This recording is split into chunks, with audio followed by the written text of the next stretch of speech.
নমস্কার, আমি ঋষিকেশ দেবগুপ্ত অফিসিয়ালে আপনাদেরকে স্বাগত। তাহলে মোটামুটি ভারতীয় রাজনীতির বা সর্বভারতীয় রাজনীতির অভিমুখ বলুন, ন্যারেটিভ বলুন, প্রায় সেট হয়ে গেছে। আর সেটা হলো নরেন্দ্র মোদী বনাম রাহুল গান্ধী। রাহুল গান্ধী এবার সিংহের ডেরায় গিয়ে সিংহ শিকার করবে। সে গুজরাটে চলে গেছে, গুজরাটে গিয়ে বক্তব্য রেখেছে। পার্লামেন্ট হাউসে জানেন কথা হয়েছিল, এবং সেখানে গিয়ে যখন সে তার মতো করে বক্তব্য রাখে এবং বিজেপি সেটাকে নিজের মতো করে নেয়, নেওয়ার পর একটা অশান্তি ছড়ায় গোটা দেশ জুড়ে, এবং গুজরাটের যে সদর দপ্তর রয়েছে বা তাদের রাজ্যের যে দপ্তর রয়েছে, কার্যালয় রয়েছে কংগ্রেসের, সেখানে গিয়ে বিজেপির লোকজন আক্রমণ করে, সেখানে গিয়ে পাথর দিয়ে ঢিল ছোড়া হয় এবং সেখানে কিছু ক্ষয়ক্ষতি হয় কার্যালয়ে। তারপরে রাহুল গান্ধী ওখানে যান, আর राहुल गांधी এই সুযোগেরই অপেক্ষায় ছিল। और मैं आपसे यहां कहने आया हूं, इन्होंने आपके ऑफिस पे आपके कार्यकर्ताओं पर आक्रमण किया है। अब आपको डरना नहीं है, डराना नहीं है। इन्होंने हमारे ऑफिस पे धमकाकर, ऑफिस को तोड़कर हमें चैलेंज दिया है। चैलेंज क्या है? गुजरात के चुनाव में मैं आपको बता रहा हूं, हम सब मिलकर इनको गुजरात में हराने जा रहे हैं। जो हमने कहा, और लिख के ले लो, कांग्रेस पार्टी की जो आत्मा है वो गुजरात के चुनाव में लड़ेगी, और नरेंद्र मोदी और बीजेपी को गुजरात में जैसे हमने अयोध्या में हराया है, वैसे ही हम गुजरात में इनको हराने। রাহুল গান্ধী যখন প্রথম ওখানে গেলেন, যাওয়ার পর তিনি সেখানে যেই বক্তব্যগুলো রেখেছেন বা যেই কথাগুলো বলেছেন, সেই বিষয়গুলো বলতে পারেন যে পরিবারের সাথে, নিজের কাছের মানুষগুলোর সাথে যেভাবে কথোপকথন হয় সেগুলো করেছেন। প্রথমে তিনি মনোবল জুগিয়েছেন, তারপর নিজেদের দুর্বলতার কথা একদম সহজে সবার সামনে খোলামেলা বলে দিয়েছেন। मगर एक शिकायत भी है, ये भी नहीं है कि कांग्रेस पार्टी गुजरात में कमियां नहीं है। ये कहना पड़ेगा।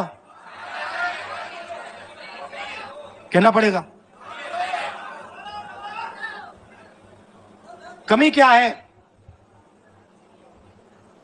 एक कार्यकर्ता ने मुझे बहुत अच्छी तरह बताया, कांग्रेस पार्टी के कार्यकर्ता ने, राहुल जी कहता है मुझे, राहुल जी ये कांग्रेस पार्टी में एक मुश्किल है, दो तरीके के घोड़े होते हैं, एक रेस का घोड़ा होता है, दूसरा शादी का घोड़ा होता है। ये आप कभी कभी कांग्रेस पार्टी क्या करती है, रेस के घोड़े को शादी में भेज देती है और शादी के घोड़े को रेस में लगा देती है। तो उसने कहा ये आप बंद करा दीजिए, रेस के घोड़े को आप रेस दौड़ाइए और शादी के घोड़े को आप शादी में भेजिए। तो ये हमें गुजरात में करना है। जो रेस का घोड़ा है, जो तैयार है, दौड़ने के लिए तैयार है, उसको रेस में लगाना चाहिए, और जो हमारे शादी के घोड़े हैं, जो हैं वो हैं, उनको हमें शादी में बारात में नचा देना चाहिए। तो अब मेरा कहना है कि ये काम सीरियसली करना है। हम पिछले चुनाव में, आप भी जानते हो, मैं भी जानता हूं कि हम बीजेपी से पिछले चुनाव में नहीं लड़े थे, ठीक से नहीं लड़े थे। उससे पहले चुनाव में 2017 में हम 3 महीने कह लो, 4 महीने कह लो, 4 महीने 3 महीने हम लड़े, और नतीजा आपने देखा। गुजरात के सीनियर नेताओं ने मुझे बस में कहा, मैं बता रहा हूं आपको इनसाइड ट्रैक, मुझे बस में कहा कि राहुल जी गुजरात में हमें 40 सीटें मिलेंगी। मैंने उनसे कहा 40 नहीं, हम चुनाव जीतने जा रहे हैं, और 16 सीट से हम चुनाव हारे। তারপর কিভাবে লড়াই করতে হবে, সততার সাথে থেকে প্রেমের সাগরে ভেসে কিভাবে ক্ষমতাচ্যুত করতে হবে সেটা নিয়ে কথা হয়েছে, এবং নরেন্দ্র মোদীকে কিভাবে সরানো যেতে পারে, কিভাবে হারানো যেতে পারে সেই বিশ্বাস তিনি জুগিয়েছেন। যখন বক্তব্য শুরু করেছিলেন এবং যখন গিয়ে বক্তব্য শেষ করলেন, মানুষ উৎফুল্ল, মানুষ আনন্দিত, এবং মানুষ যখন বেরিয়ে যাচ্ছিলেন সভা থেকে, তখন তাদের মনে হয়েছে আমরা আমাদের নেতাকে কাছে পেয়েছি, আমরা আমাদের পরিবারের সবথেকে বড় সদস্যটাকে কাছে পেয়েছি। যেটা নিয়ে এতদিন ধরে তাকে ট্রোল করা হতো, তাকে নিয়ে হাসি ঠাট্টা করা হতো, আজকে সেগুলো তার অস্ত্র। ভাবা যায়, খাটা খাটাখাট খাটাখাট খাটাখাট, মজা আ গয়া, খতম। এই যে কথাগুলো, যেগুলো দিয়ে তাকে ট্রোল করা হতো, হাসি ঠাট্টা করা হতো, সেগুলো এখন সে তার মতো করেই বলে এবং মানুষ সেগুলোকে গ্রহণ করে। আমি আপনাদেরকে ভিডিওগুলো দেখাচ্ছি। প্রথমত, নরেন্দ্র মোদীকে নিয়ে, অযোধ্যাকে নিয়ে তিনি কি বলেছেন। আসলে অযোধ্যা এই মুহূর্তে এমন একটা জায়গায় রয়েছে যেখান থেকে নরেন্দ্র মোদীরা প্রায় রাজনৈতিকভাবে দেউলিয়া হয়ে যাওয়ার মতো অবস্থায় রয়েছে। রাহুল গান্ধী তার বক্তব্যের শুরুতেই বলেছিল, লালকৃষ্ণ আদবানি যখন রথে চেপে এদিক দিয়ে যাচ্ছিল তখন নরেন্দ্র মোদী শোনা যায় এরকম যে তাকে সাহায্য করেছিল, এবং সেটা ওই অযোধ্যাকে কেন্দ্র করেই বা অযোধ্যা থেকেই শেষ হয়। এবং যেই অযোধ্যাকে নিয়ে বিজেপি তার রাজনৈতিক পরিচয় পেয়েছিল, মানুষের কাছে নিজেদেরকে তুলে ধরেছিল, সেই অযোধ্যাতে এবার হেরে গেছে। মানে সেই প্রথম থেকে শেষ পর্যন্ত যে এতদিনকার যে দীর্ঘদিনের যে রাজনৈতিক পুঁজি বলতে পারে, সেটাই হারিয়ে গেছে। যে রাজনৈতিক পরিচিতি বিজেপির, সেটা বিজেপির হাত থেকে বেরিয়ে গেছে। হোয়াটসঅ্যাপ ইউনিভার্সিটিতে এই ছবিটা ভাইরাল হয়েছিল যে রামচন্দ্র ছোটে এবং রামচন্দ্রের হাত নিয়ে নরেন্দ্র মোদী অযোধ্যার রাম মন্দিরে নিয়ে যাচ্ছে, খেলাটা ঠিক উল্টো হয়ে গেছে। রামচন্দ্র এবার হাত ছেড়ে দিয়েছে এবং নরেন্দ্র মোদীকে একা একা বেরিয়ে আসতে হয়েছে। তাই জগন্নাথের নাম নিতে হচ্ছে, নতুন পরিচিতি বানাতে হচ্ছে। অযোধ্যাতে কেন হেরেছেন তার পরিষ্কার বার্তা তিনি সেখানে তুলে ধরেছেন। কি বলেছেন আপনারা শুনে নিন। এই যে কথাগুলো, যে যেখান থেকে জমি নেওয়া হয়েছে পরিষ্কার করার জন্য, রাস্তা প্রশস্ত করার জন্য, যেটাকে ভক্তিপথ বলা হয়েছে, এয়ারপোর্ট বানানোর জন্য, আন্তর্জাতিক বিমানবন্দর, এসব বানানোর জন্য যেই গ্রামের কৃষকগুলোকে বঞ্চিত করা হয়েছে, তাদের জমিগুলোকে নিয়ে নেওয়া হয়েছে, তাদেরকে ঠিকঠাক ক্ষতিপূরণ দেওয়া হয়নি। নালে ভাবুন ওখানকার জয়ী এমপি বিজেপির, যেটাকে রেখে তারা তাদের ভোটের অভিমুখ ঠিক করেছিল, ফেব্রুয়ারিতে মানে ইনকমপ্লিট মন্দিরকে উদ্বোধন করে দিল কেবলমাত্র ভোটের রাজনীতিকরণের জন্য, সেখানে অবধেশ প্রসাদ একজন দলিত মানুষ সেখান থেকে জিতে গেল। যতটা না ওখানে সপার ভোট হয়েছে, ততটা অযোধ্যাবাসী, যারা রামচন্দ্রের সব থেকে কাছের বা বলতে পারেন রামচন্দ্রের প্রতিবেশী, তারা বিজেপির উপর খেপে গিয়ে সপাকে ভোটটা দিয়ে দিয়েছে। पार्लियामेंट में मैं यहां बैठता हूं, यहां पे अयोध्या के एमपी बैठते हैं, देखा आपने उनका चेहरा, इंडिया गठबंधन के हैं, है ना। मैंने उनसे पूछा कि भैया आप मुझे एक बात समझाओ, ये बीजेपी ने अपनी पूरी पॉलिटिक्स अयोध्या की पॉलिटिक्स थी। चुनाव के पहले इन्होंने राम मंदिर का इनॉग्रेशन किया, राम भगवान को पॉलिटिसाइज करने की कोशिश की, मीडिया में फैला दिया। मैंने उनसे पूछा भैया एक बात बताओ, ये हुआ क्या कि उन्होंने राम मंदिर का इनॉग्रेशन किया और इंडिया गठबंधन अयोध्या में चुनाव जीत गया, ये हुआ क्या? और मुझे जवाब उन्होंने दिया, मैं ये जवाब आपको देना चाहता हूं। उन्होंने कहा राहुल जी, मुझे पता लग गया था, तकरीबन 6 महीने पहले मुझे पता लग गया था कि मैं अयोध्या से लड़ूंगा, और जिस दिन मुझे पता लगा उस दिन मुझे यह भी मालूम था कि मैं सिर्फ लड़ूंगा नहीं, इंडिया गठबंधन अयोध्या से जीतने जा रहा है। मैंने कहा कि आपको कैसे मालूम? पूरी देश में, मीडिया में, सब जगह राम मंदिर का इनॉग्रेशन हुआ, तो आपको कैसे मालूम? उन्होंने कहा कि राहुल जी, जब मैं अयोध्या में लोगों से बात करता था तो मुझे अयोध्या के लोग सिर्फ 2-3 चीजें कहते थे।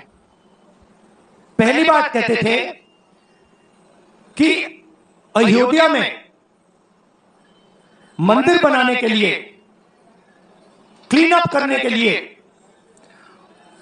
बहुत सारे लोगों से जमीन ली गई, बहुत सारे लोगों की दुकानें, घर तोड़े गए, और आज तक जिन लोगों के घर छीने गए, तोड़े गए, दुकानें तोड़ी गई, आज तक उनको नरेंद्र मोदी जी ने कॉम्पनसेशन नहीं दिया। पहली बात, जहां भी वो जाता था लोग उनसे कहते थे हमारी जमीन छीनी गई, सरकार ने हमें मुआवजा नहीं दिया। दूसरी बात, अयोध्या का इंटरनेशनल एयरपोर्ट बना, बड़ा एयरपोर्ट, जमीन किसकी गई? अयोध्या के किसानों की जमीन गई। आज तक उनको सही मुआवजा नहीं मिला। और तीसरी बात इन्होंने बताई मुझे, तीसरी बात राहुल जी, अयोध्या की जनता को बहुत गुस्सा आया जब उन्होंने देखा कि राम मंदिर के इनॉग्रेशन में अयोध्या का एक भी व्यक्ति नहीं था। ये कारण थे। তাই আইডেন্টিটি ক্রাইসিসে ভুগছে এখন নরেন্দ্র মোদী বা বিজেপি। কোন খড়কুটো ধরে এগিয়ে যাবে সেটা বুঝে উঠতে পারছেন। আর এর জন্যই রাহুল গান্ধীর আত্মবিশ্বাস। নরেন্দ্র মোদী যে রাহুল গান্ধী বা কংগ্রেসের ৯৯টা সিটকে নিয়ে হাসাহাসি করে, বেসিক্যালি ওটা আত্মবিশ্বাস রাহুল গান্ধীর না, সেটা তুলনামূলকভাবে কম। তার আত্মবিশ্বাস এখানে বেশি যে লোকসভার থেকে যে প্রধানমন্ত্রী 400 নারা লাগিয়েছিল, সে 303 যেটা ছিল উল্টে 2019-এ, সেটা কমে গিয়ে 240-এ চলে এসছে। এটা তার আত্মবিশ্বাস, ভারতীয় জনগণের প্রতি তার শ্রদ্ধা, তার আস্থা। আর এখান থেকে গিয়েই গুজরাটে বক্তব্য রাখা। ঘোড়ার উদাহরণটা দিয়ে তিনি পরিষ্কার বলে দিয়েছেন যে গণতন্ত্র কতটা কংগ্রেসের মধ্যে, যে নিজের ভুল নিজে স্বীকার করা যায়, তাও এতগুলো মানুষের সামনে। কতটা খোলামেলা পরিবেশ কংগ্রেসের, যেখানে নিজেকে নিজে উদাহরণ স্বরূপ সামনে পেশ করে বলছে যে আমাকেও অনেক কংগ্রেসের কার্যকর্তারা এসে কথা শোনায় এবং বলে যে এটা ভুল হয়েছে এবং আমি মেনে নিই, হ্যাঁ এটা ভুল হয়েছে, কিন্তু নরেন্দ্র মোদীর সামনে সেটা কেউ পারে না। कैसे मालूम? हमारी पार्टी में दिल से बात कर देते हैं, बड़ा सा बड़ा हो, राहुल गांधी हो, हमारे पार्टी के लोग कहते हैं राहुल गांधी, मुझसे कहते हैं, मेरे कमरे में आके कहते हैं राहुल जी ये जो आपने किया हमें अच्छा नहीं लगा, कहते हैं, मैं बता रहा हूं आपको। और मैं कहता हूं आपने सही बोला, इस बार मैंने ऐसे नहीं करना था, जो आप बोल रहे हो वैसे करना था। हम डरते नहीं है, ना हमारे कार्यकर्ता हमें बोलने से डरते हैं, ना हम अपनी कार्यकर्ता की बात सुनने से डरते हैं, ना हमारा कार्यकर्ता हमसे डरता है। अब देखिए, मैं आपको रियलिटी बता रहा हूं, बीजेपी में नरेंद्र मोदी बैठे हैं, उनकी पूरी टीम बैठी है उनके सामने। मैं आपको इंटरनल बात बता रहा हूं, उनमें से कोई नरेंद्र मोदी को नहीं चाहता, मगर कोई नहीं चाहता, मतलब पूरी लीडरशिप टीम देखो आगे बैठी है। मैं बता रहा हूं आपको, अंदर की बात बता रहा हूं, इनसाइड ट्रैक दे रहा हूं, कोई नहीं चाहता, मगर दम नहीं है, डरते हैं।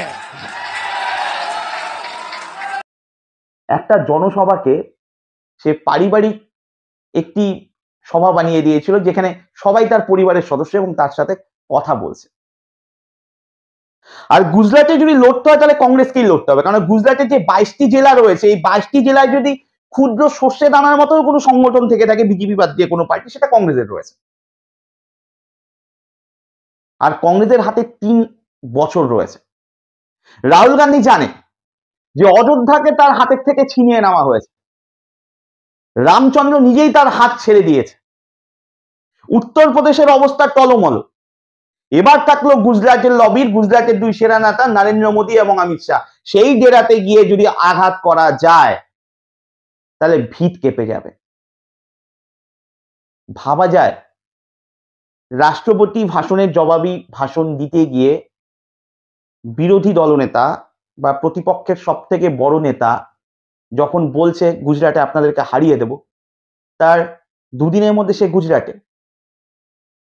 রাষ্ট্রপতি ভাষণের ধন্যবাদ জ্ঞাপন বক্তব্যে নরেন্দ্র মোদী যখন ভাষণ দিচ্ছিলেন, হাতরাসের যে ঘটনাটার জন্য সেই সময়টা নীরবতা পালন করা হয়েছিল, তাদেরকে শ্রদ্ধা জানানো হয়েছিল, যে মানুষগুলো সেখানে মৃত্যুবরণ করেছে বা মারা গেছে, তার 24 ঘন্টার মধ্যে হাতরাসে গিয়ে টুল সরিয়ে দিয়ে মৃত যে মানুষগুলো তাদের পরিজনদের সাথে গিয়ে তিনি কথা বলছেন এবং বিন্দুমাত্র রাজনীতিকরণের জায়গা থেকে সরে এসে পরিষ্কার বলে দিয়েছিল যে যেই ক্ষতিপূরণটা আছে সেটাকে বাড়িয়ে দেওয়া উচিত। এখানে রাজনীতির কোনো ব্যাপার নেই, সিম্পল, সহজ ব্যাপার।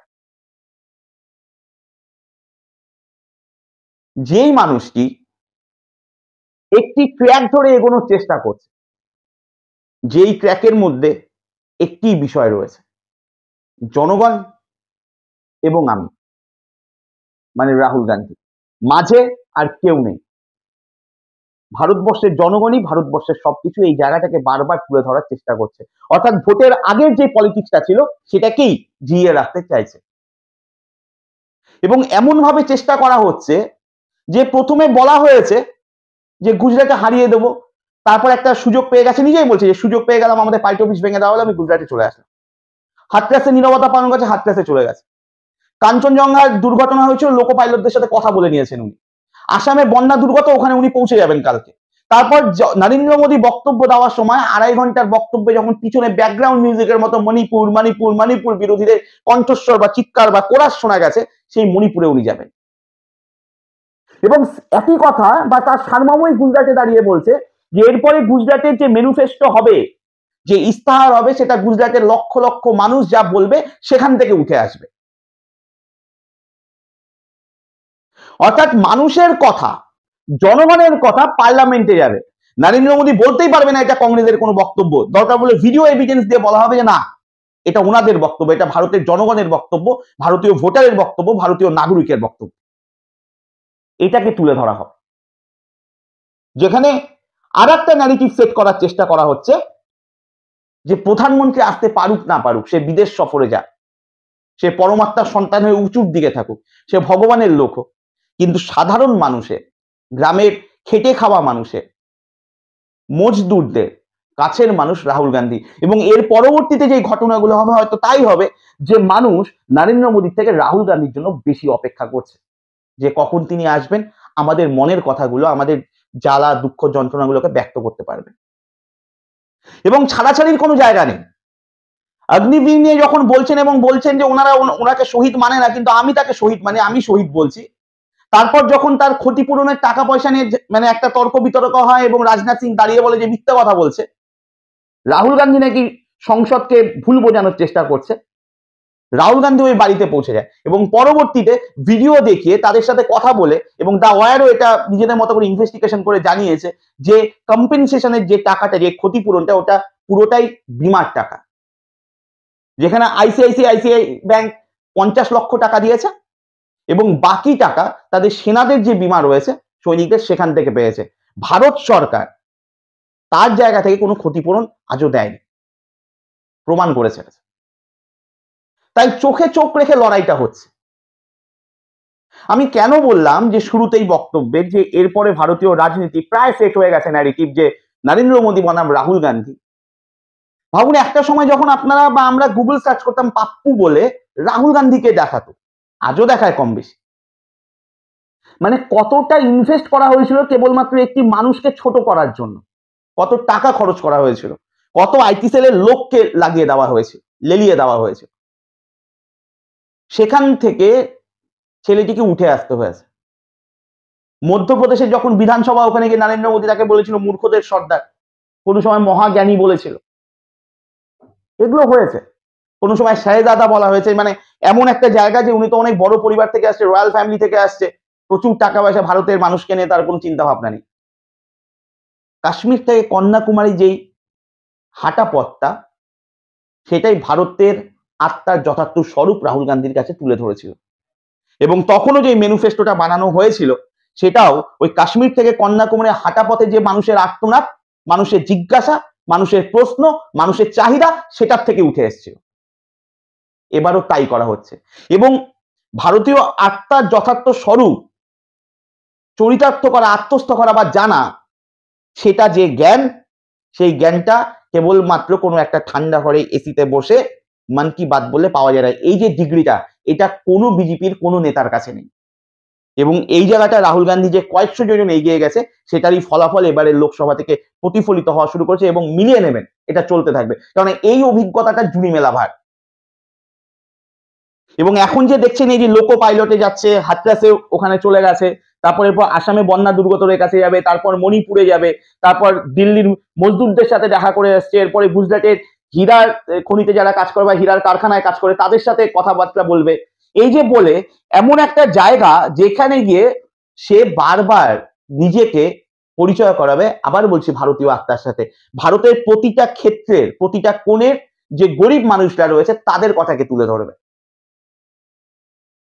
এবং মজার ব্যাপার, এখনো পর্যন্ত নিজেকে নিজের নেতা করেনি, যেটা নরেন্দ্র মোদী নিজের কথা নিজে বলেছিল বারবার। আজকে হয়তো এনডিএ এর কথা বলতে হয়, কিন্তু নিজের নাম নিজে যতবার বলেছেন উনি, ভারতবর্ষের রাজনৈতিক ইতিহাসে মনে হয় কেউ বলেনি। আজও বিরোধীদেরকে নিয়ে চলার কথা বলছে এবং বলছে গুজরাটে আমরা ইন্ডিয়া গঠবন্ধন লড়বো এবং আপনাকে গদিচ্যুত করব। নিজেকে বা নিজের আমিত্বকে এখনো পর্যন্ত সামনে আনেনি। সে ভারতবর্ষের চিরাচরিত সেই পুরনো যে নেতার গল্প বা নেতার যে কনসেপ্ট বা ধারণা আমাদের মাথার মধ্যে থাকে, যে নেতা ডাউন টু আর্থ হবে, মাটির মানুষ হবে, মানুষের সাথে কথা বলবে, মানুষের ঘাড়ে হাত দিয়ে তার আস্থা অর্জন করবে, তার মতো করে কথা বলবে, সেই মানুষটির আত্মার সাথে সরাসরি সংযুক্ত হবে, তার আত্মা তার কথা, সেই জায়গাটাকে ফিরিয়ে আনার চেষ্টা করছে। এবং দেখুন কতটা জ্বালায় আছে নরেন্দ্র মোদী। ভাবা যায় যেই মানুষটি 10 বছরে কেবলমাত্র জবাবদিহি দিতে হবে এই ভয়ে সাংবাদিক সম্মেলনের বা সাংবাদিকদের মুখোমুখি হয়নি, কেবলমাত্র নিজেদের কিছু কাছের লোকের সাথে কথা বলছে, তাও এবার ভোটের আগে, তাও নিজের ইমেজ বিল্ডিং করার জন্য। সেই মানুষটিকে এখন প্রতি মুহূর্তে জবাবদিহি করতে হবে, এবং জবাবদিহি করতে গিয়েই যখন মনে হবে কংগ্রেসের নিশানার দিকে রয়েছে, তখন রাহুল গান্ধী নিজের থেকে নিশানা সরিয়ে এরকম ভারতবর্ষের মানচিত্র দিয়ে তাকিয়ে বলবে আমি ওই মানুষগুলোর কথা বলছি। প্রতি মুহূর্তে জবাবদিহি করতে হবে। যে গুজরাটের মুখ্যমন্ত্রী থাকাকালীন খুব একটা বেশি জবাবদিহি করতে হয়নি, ভারতবর্ষের প্রধানমন্ত্রী হওয়ার পর 10 বছর বিরোধী বলে কিছু ছিলই না, জবাবদিহি করতে হয়নি, সাংবাদিকদের মুখোমুখি হতে হয়নি, সেই মানুষটাকে এখন প্রতি মুহূর্তে জবাব দিতে হবে। এর থেকে বেশি কষ্টের আর যন্ত্রণার কিছু হতে পারে? আর একটি কথা বলে শেষ করতে চাই, কেন বলছি জানেন তো, যে ভারতবর্ষের ন্যারেটিভ এবার নরেন্দ্র মোদী বনাম রাহুল গান্ধী হতে চলেছে। আপনার যদি বিগত দ্যাট মিনস এই কিছুদিন আগে যে লোকসভাতে রাষ্ট্রপতি ভাষণের পরিপ্রেক্ষিতে যেই সভাগুলো হয়ে গেল, সেখানে রাহুল গান্ধী 1.5 ঘন্টার মতো বক্তব্য রেখেছে, অখিলেশ যাদব 35 কে 38 মিনিট। আপনার লোকসভা টিভি বা এখন তো লোকসভা টিভি, এখন সংসদ টিভি আপনারা ইউটিউবে পেয়ে যাবেন। তারপর নরেন্দ্র মোদী প্রায় 2.5 ঘন্টার কাছাকাছি। সবগুলো ভাষণকে যদি আপনারা ঠিকঠাক দেখেন এবং ইউটিউবে ভিউয়ার্স দেখেন, দেখবেন যে রাহুল গান্ধীকে 6.5 লক্ষ মানুষ দেখেছে। আমি যদিও 3-4 দিন আগের গল্প বলছি। অখিলেশ যাদবকে দেখেছে 7,000 মানুষ, সরি ক্ষমা করবেন 3.5 লক্ষ মানুষ, এবং নরেন্দ্র মোদীকে দেখেছে 64,000 মানুষ। বেলুনটা ফেটে গেছে। সামনে যে একটা কৃত্রিম পরিবেশ বা আবরণ বলুন বা আস্তরণ বলুন দিয়ে দেওয়া হয়েছিল, সেই পর্দাটা ছিঁড়ে গেছে। ভীষণ বড় চ্যালেঞ্জ নরেন্দ্র মোদী বা বিজেপির কাছে। রাজনৈতিক পরিচয়টাই হারিয়ে গেছে এবার। নতুন করে পরিচয় গেইন করে আবার সরকারে থাকা, তাও মিলিছুরির সরকারে, কতটা পারবে খুব সন্দেহ। তারপর যখন এরকম চোখে চোখ রেখে চ্যালেঞ্জ হয় সংসদে যে গুজরাটে এবার আপনাদেরকে হারিয়ে দেব, এবং তারপর 48 ঘন্টা পরে গুজরাটে গিয়ে গুজরাটের মানুষের সাথে কথা বলা হয়, তখন সমস্যা আরো গভীর থেকে গভীরতর। আপনাদের কি মতামত অবশ্যই জানাবেন। নমস্কার, ভালো থাকবেন।